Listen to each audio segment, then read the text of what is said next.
नमस्कार मित्रों। जैसा कि आप देख रहे हैं, यज्ञ चल रहा है, हवन हो रहा है। इस यज्ञ के साथ, हवन के साथ भी आप प्राणायाम कर सकते हैं, योग कर सकते हैं।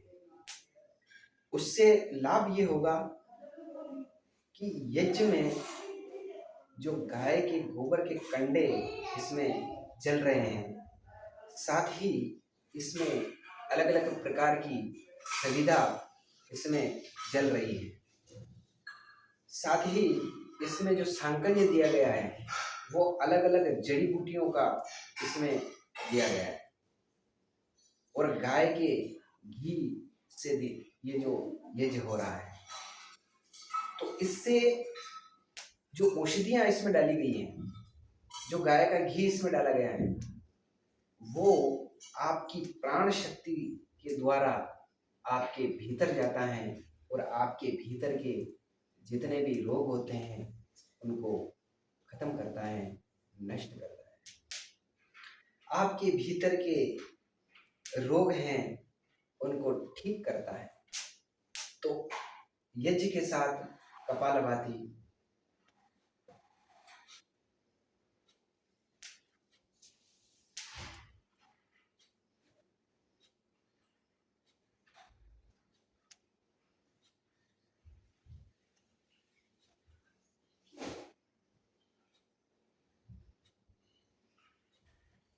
ऐसे 1 सेकंड में एक बार श्वास को बाहर की ओर फेंकें। जैसे ही आप श्वास को बाहर फेंकते हैं तो आपकी नाभि पर झटका लगता है। श्वास को अंदर लेने पर आपको ध्यान केंद्रित नहीं करना है, आपको केवल श्वास को बाहर झटके से फेंकने पर ही ध्यान लगाना है। श्वास आपके भीतर अपने आप आ जाएगी, आप केवल बाहर की ओर फेंकें हर सेकंड के साथ एक बार। मित्रों, कपालभाति से 99% रोग ठीक हो जाते हैं, 99% रोगों में लाभ हो जाता है। और साथ ही अगर यज्ञ चल रहा है, हवन चल रहा है, तो आपको और भी कई गुना लाभ आपको मिल जाता है। मित्रों, यज्ञ जो है ये एक वैज्ञानिक है, ये आध्यात्मिक है, आध्यात्मिक ऊर्जा को पहुंचाने वाला ये वैज्ञानिक साइंटिफिक जो इस पर रिसर्च हुए हैं, उस पर जो पाया गया है कि यज्ञ में बैठने वाले व्यक्तियों के कई सारे रोग नष्ट हो जाते हैं, कई सारे रोगों में लाभ पहुंचता है जब आप यज्ञ में बैठते हैं। तो मित्रों, हमारे पूर्वजों ने, हमारे ऋषिकाओं ने जो विधा चालू की है, जो यज्ञ की प्रथा हमेशा वेद से लेकर आज तक जो शास्त्रों में बताया गया है, वो पूरा वैज्ञानिक है, साइंटिफिक है। ये कोई ढोंग, पाखंड, आडंबर नहीं है। यज्ञ को सर्वश्रेष्ठ बताया है। सारी पूजाओं में, सारी साधनाओं में यज्ञ को मुख्य बताया है। यज्ञ करने से नेगेटिव ऊर्जा हट जाती है, नकारात्मक ऊर्जाएं हट जाती हैं और पॉजिटिव एनर्जी का ओरा बन जाता है। एक सकारात्मक ऊर्जा चारों तरफ फैल जाती है।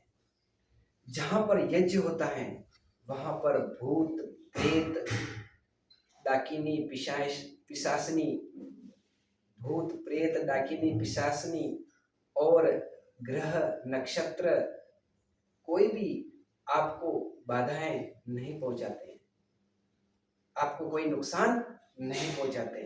वहां पर कोई भूत, प्रेत, बाधाएं नहीं आ सकती, क्योंकि एक ऐसा पॉजिटिव ऑरा तैयार हो जाता है जिससे ये सारे जो कष्ट देने वाली अदृश्य शक्तियां हैं वो दूर हो जाती हैं, वो पास में नहीं आती। जो सकारात्मक ऊर्जाएं हैं, जो पॉजिटिव एनर्जी हैं, उससे सारा घर पवित्र हो जाता है। इसीलिए घर में, गांव में यज्ञ हवन होता रहना चाहिए। मित्रों, यज्ञ की बहुत बड़ी महिमा है। इसमें जो देने वाली जो चीजें हैं वो कभी नष्ट नहीं होती हैं। हम ऐसा सोचते हैं कि यज्ञ करने से क्या होगा, इसमें घी जलाने से क्या होगा, इसमें सांकल्य जलाने से क्या होगा। मित्रों, जो यज्ञ में देने वाली जो सामग्री है, उसकी जो शक्ति है, वो शक्ति जब यज्ञ में पड़ती है वो सामग्री, तो 100 गुना बढ़ जाती है। उसकी शक्ति कई गुना बढ़ जाती है। कोई भी जड़ी बूटी जब अग्नि में जलेगी तो उसकी शक्ति जो है, वो शक्ति अनंत गुना बढ़ जाती है। जैसे कि हम गाय के घी का जो हम इसमें होम करते हैं, गाय के घी को अग्नि में डालते हैं, तो हम सोचते हैं कि उसको, घी को क्यों नष्ट किया जाए, उससे लाभ क्या होगा। मित्रों, उससे लाभ यह होगा कि जब आप 1 ग्राम घी अग्नि में डालेंगे तो उससे 1 टन ऑक्सीजन बनती है। आप ऐसे समझें कि शक्ति कैसे बढ़ती है जड़ी बूटियों की। आप अग्नि जल रही है, इसमें आप 1 मिर्च डाल दीजिए, जैसे कि 1 मिर्च को आप खा सकते हैं, लेकिन उसी मिर्च को जब आप अग्नि में डाल दीजिए तो पूरे घर में जितने भी लोग होंगे सबको खांसी चलेगी, सब घबरा जाएंगे। यानी वो 1 मिर्च जो थी वो 1 व्यक्ति खा सकता था, लेकिन जब वो अग्नि में पड़ी तो उसकी जो शक्ति थी, वो शक्ति अनंत गुना बढ़ गई, वो शक्ति कई गुना बढ़ गई, जो सबको परेशान कर दिया उसने। ऐसे ही जड़ी बूटियों की शक्ति अनंत गुना बढ़ जाती है। तो मित्रों, यज्ञ की बहुत बड़ी महिमा है। यज्ञ के साथ आप अनुलोम विलोम भी कर सकते हैं। दाएं नाक से श्वास को भरना, बाएं नाक में छोड़ना, बाएं से भरना, दाएं में छोड़ना, दाएं से भरना, बाएं में छोड़ना, बाएं से भरना, दाएं में छोड़ना।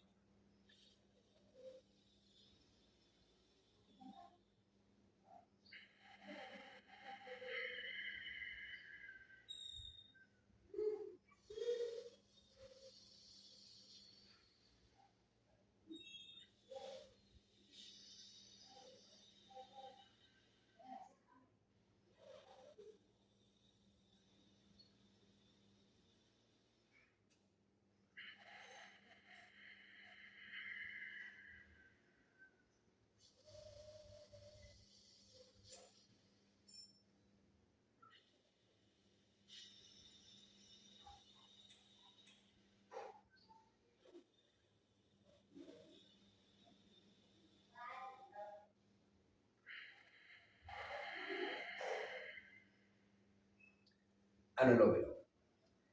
तो मित्रों, कहने का तात्पर्य है कि यज्ञ के साथ जब आप प्राणायाम करते हैं तो आपको और भी अनंत गुना लाभ आपको हो जाता है, डबल बेनिफिट होता है। जैसे कि आप एक बिना हवन के प्राणायाम करते हैं और एक हवन के साथ प्राणायाम करते हैं तो दुगुना फायदा होता है। तो मित्रों, ये यज्ञ की जो महिमा थी वो आपको बताई। साथ ही प्राणायाम से क्या क्या लाभ होते हैं, कपालभाति से, अनुलोम विलोम से क्या क्या लाभ होता है, वो मेरा YouTube पर वीडियो है, आप जाके उस पर देख सकते हैं। ये जो हमारा ये जो कार्यक्रम है, हम सनातन धर्म के लिए, हमारे हिंदू धर्म के लिए जितनी भी अच्छी अच्छी जानकारियां होती हैं वो हम आपके बीच में लाते हैं। हम बहुत सारी चीज़ों से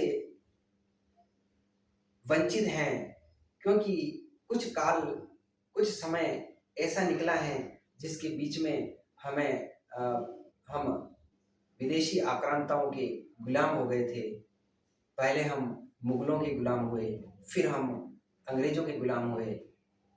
उसमें कुछ हमारी पूजा की जो पद्धति थी, जो पूजा पाठ हम करते थे, हम शिखा रखते थे, हम जनेऊ रखते थे, हम यज्ञ करते थे। पहले हर घर में यज्ञ होता था। यज्ञ किए बिना भोजन नहीं किया जाता था। ये हमारे शास्त्रों में लिखा गया है कि बिना यज्ञ के भोजन करता है वो पाप खा रहा है। गीता में भगवान कृष्ण अर्जुन को जब उपदेश देते हैं तो गीता में भी ये बात कही गई है कि जो मनुष्य बिना यज्ञ के भोजन करता है वो पाप खाता है, और जो यज्ञ करके फिर बाद में भोजन करता है वो अमृत का पान करता है। ऐसा भगवान खुद कह रहे हैं। तो मित्रों, यज्ञ जो है, यज्ञ हैं, पूजा पाठ हैं, योग हैं, जो हमारे शिखा रखने की जो परंपरा है, जो हमारी जनेऊ धारण करने की जो परंपरा है, ये आदिकाल से हमारे पूर्वजों ने लागू की है। जनेऊ पहनने का क्या फायदा है, शिखा रखने का क्या फायदा है, उस पर भी हम अलग अलग वीडियो आपके सामने लाएंगे। इसके लिए आप हमारे चैनल को सब्सक्राइब ज़रूर करें ताकि आपको हमारे सनातन धर्म के क्या क्या नियम हैं, सनातनी बनने के क्या क्या गुण हैं, वो हम आपको बताते हैं। हम ऐसे बोल देते हैं कि हम सनातनी हैं, मैं हिंदू हूँ, ऐसे कहने मात्र से हिंदू नहीं बन जाते हैं, सनातनी नहीं बन जाते हैं। सनातनी बनने के लिए, हिंदू बनने के लिए हमारी जो परंपराएं हैं उनका निर्वहन करना पड़ता है, उन पर हमें चलना पड़ता है। इसीलिए ऐसी बहुत सारी हमारे पूजा पाठ की जो पद्धतियाँ थी वो हम भूल गए, हमें भुला दिया गया और हम गुलामी में उनको छोड़ दिया। तो अब हम फिर से कैसे हम पूजा पाठ करें, हम कैसे हमारी भारतीय संस्कृति को चलाएं, हम कैसे भारतीय संस्कृति के विषय में जानें, उसके लिए आप हमारे वीडियो देखते रहें और सब्सक्राइब ज़रूर करें। धन्यवाद। ये जानकारी कैसी लगी आप ज़रूर कमेंट में आप बताएं, जिससे हम आगे भी और अच्छे अच्छे वीडियो आपके सामने लाते रहें।